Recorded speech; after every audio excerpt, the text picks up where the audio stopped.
welcome back everyone. I'd like to start off today by thanking everyone who's been putting themselves out there and helping me get the word out. I know you've been taking a lot of flack, so I really appreciate your courage and tenacity. Keep up the good work.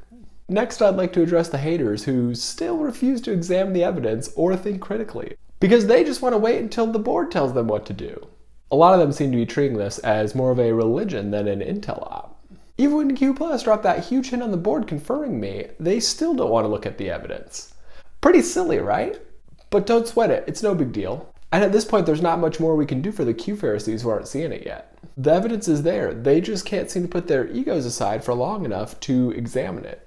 It's no worries though, because they'll be getting a huge dose of intellectual humility served up to them very soon. In the meantime, I appreciate the rest of you mixing it up with their followers. Still have lots of silly gooses on Twitter demanding that I post the exact messages they tell me to on the main board, as if command is somehow supposed to take orders from random trolls on the internet. For those of you who aren't aware, QAnon is essentially a giant drip nurture campaign. One that is designed to persuade a huge percentage of the population to completely change their lifelong deepest held beliefs. That doesn't happen overnight, even if you have a mountain of indisputable evidence. Just ask Julian Assange if you don't believe me.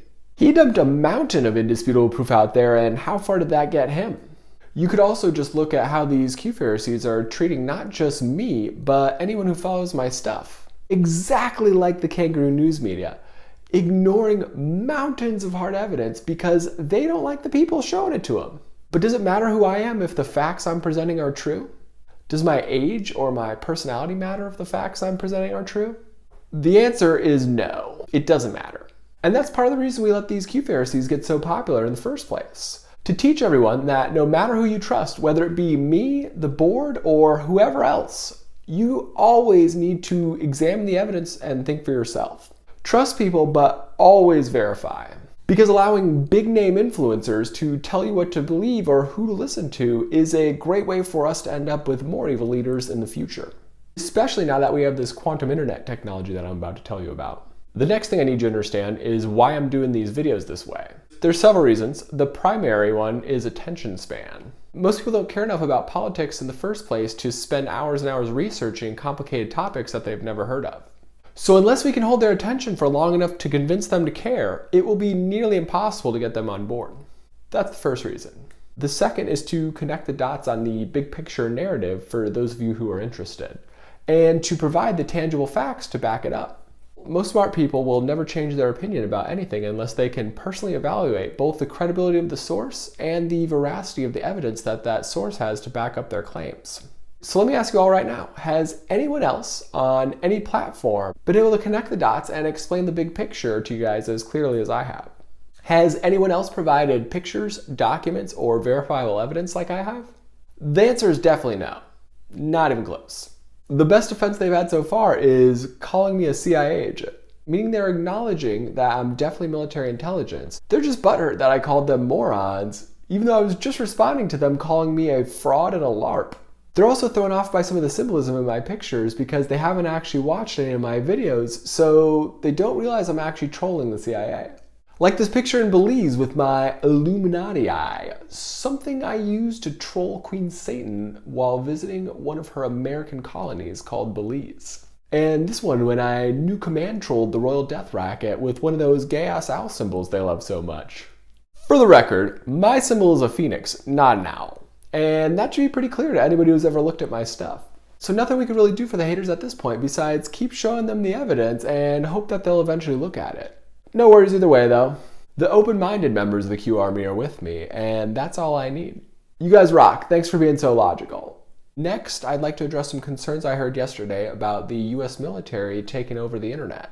The concern of how that's dangerous for our freedom or violates our Fourth Amendment rights.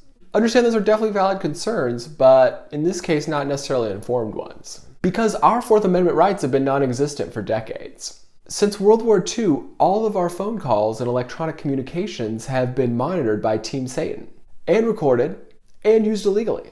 And since then, that has pretty much never stopped. So our Fourth Amendment rights are kind of a joke at this point.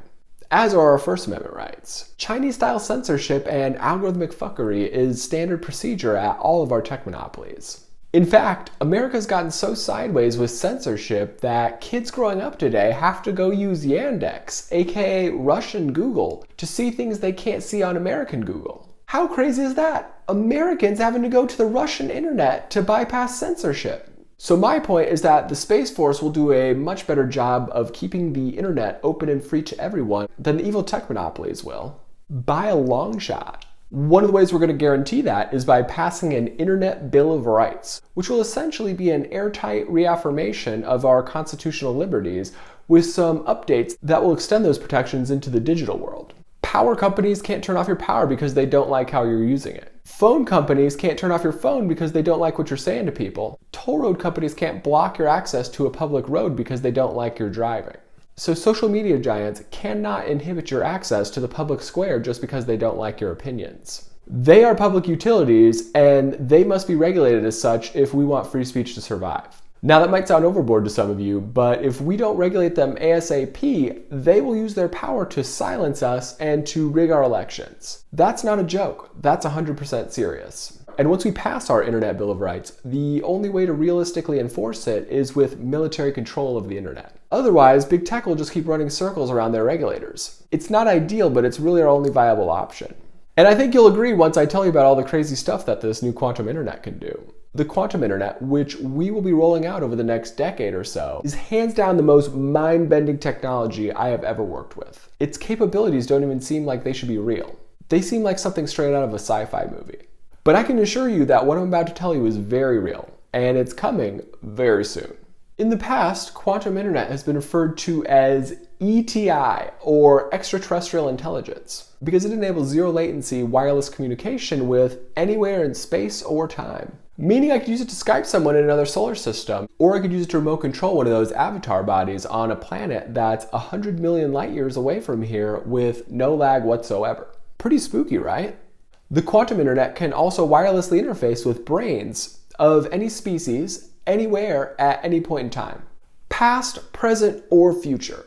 So it can be used to look through my eyes, your eyes, or anybody else's eyes. And not just right now, but at any point in time. Even back when you were a baby. It can also be used to look through JFK's eyes in the 60s, or Julius Caesar's eyes in ancient Rome, or a bird at the park's eyes, or a fly on the wall's eyes. It's pretty much a direct wireless connection into any brain, anywhere, at any point in time. Pretty spooky stuff, right? And that's not even the spookiest part. The quantum internet can also be used to read all your thoughts, memories, and feelings. It can also write thoughts, memories, and feelings straight into your head. Meaning that if the wrong people controlled it, they would be able to drive us all around like little robots. Unbelievably terrifying stuff. I have no doubt that many of you will be very disturbed about the idea of technology like this. But please understand that whether we like it or not, the quantum internet is already here. So the choice we had wasn't quantum internet or no quantum internet. The choice we had was CIA and Team Satan controlled quantum internet or DIA and Team America controlled quantum internet. Those were our two options. And the CIA was already using theirs to log into people's brains and remote control them into acts of sadistic violence. If you've ever seen that horseshit propaganda Netflix documentary called Don't Fuck with Cats, the kid in that, named Luca Magnotta, was one of the CIA's Nightmare Circus experiments. And he wasn't the only one. They used many other mind-controlled indirect assassins as well. Pretty messed up. So it goes without saying that we had to do whatever it took to stop those evil monsters. Which is why we needed Donald Trump as president. A raging bull billionaire with a lifetime of experience being accosted by the kangaroo news media, and someone with the skills and the thick skin to truck through all the corruption and organized crime. Everyone needs to understand that we were dangerously close to losing our freedom forever, and that the 2016 presidential election was indisputably the most epic goal line stand in history. One that I am super proud of. Because if we hadn't gotten Trump in there, the royal death racket would have finished consolidating power, and not only would we have lost all of our freedoms, but we would have lost all of our free will as well. Be like a quantum animal farm, if you catch my drift. So that's why the new Space Force is taking control of the internet. Because the only alternative is evil corporations who don't give a rat's ass about our privacy or constitutional rights. Corporations who are already running wild, stealing our data, stalking our locations, and even eavesdropping on our offline conversations, all so they can feed us targeted ads. Now imagine if those corporations had direct access into your brain. Like they could read all of your private thoughts and send you targeted advertisements based on things you've never searched for or talked about out loud. Wouldn't that be terrible? Now imagine if they could beam their ads straight into your brain and you didn't have the power to stop them. That would be an absolute nightmare, wouldn't it? Wouldn't that be nearly impossible to rein in after it was unleashed? That's why we've had to take such extreme measures during this military intelligence operation. Because this isn't just about the future of the United States. This is about the future of the entire world and the entire human race. It's about preventing our last step into 1,000 years of darkness. And it's about clawing back our future from this fanatical satanic cabal that we've been ruled by. Using the military to seize control of the internet like this feels very yucky. Trust me, I know, and I hate it too. But this was the only way to save our planet from the apocalyptic cataclysms we had flying at us like missiles. So hopefully you all can try to understand that and not hold it against me. Because all I'm trying to do here is make sure that we all don't die. So that's a bit about the quantum internet. That's all for today. Have a great day, and I'll see you guys next time.